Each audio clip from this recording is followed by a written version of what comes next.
After hearing that testimony, it just shows me that, you know, Las Vegas is really not heading in a good direction, because after my experience a couple of nights ago, I had a very terrible experience where I think these casinos take advantage of people by giving people free drinks. Wait, excuse me. You said your name was Alex Stein? Yes. Okay, thank you. What I'm saying is these casinos give people free drinks, and then they become vulnerable and then end up gambling more money than they have.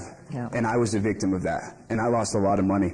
And I'm facing a lot of issues right now. My wife's boyfriend recently got her pregnant. And I'm here for a church event speaking for, I'm a member of the Church of Scientology. And I don't normally drink. But I'm very vulnerable. I'm in a position now where I don't know what I'm going to do, because financially I'm going to have to take care of this baby potentially, because he's out on parole right now, and he has an upcoming case where he could be facing a long time in jail. So potentially I'm going to have to financially support this baby, and I come to Las Vegas for a work event, and I get fed alcohol, and I get entirely way too intoxicated. I go to the ATM, I use my credit card. They make it very accessible to be able to gamble with my credit card. You know this, Mayor Goodman. They make it absolutely incredibly accessible, Councilman, to be able to take all I have. And now I got to go back to Clearwater, Florida, and I have nothing. So after this, after I start drinking, I'm very distraught. And the one good thing about this city, I will say, the one good thing is, of all the cities I've been to, it's the first city. Last night at 4 a.m., I saw multiple people on Fremont Street taking the vaccine. That's the only place I've seen a 24/7 vaccine operation in the United States of America, and that's here in Las Vegas. I saw lots of people on Fremont Street doing the vaccine, and I want to commend you the one thing. But the vulnerability of the tourists that come here, like myself, you're preying on people like me.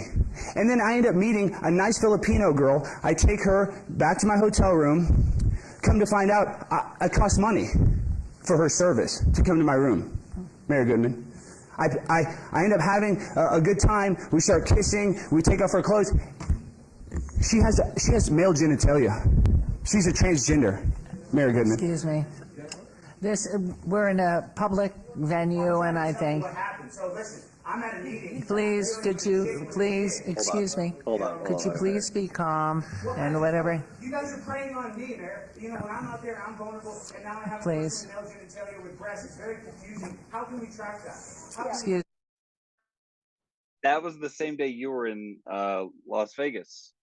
I was hanging out with that guy the whole night. What does the Talmud say? Listen, please. This is Rabbi Headband talking. What does the Talmud say if you're asleep and you roll over in your sleep and you knock your friend's shit and you break it? Are you liable? Are you fully liable? Half liable? Or are you liable?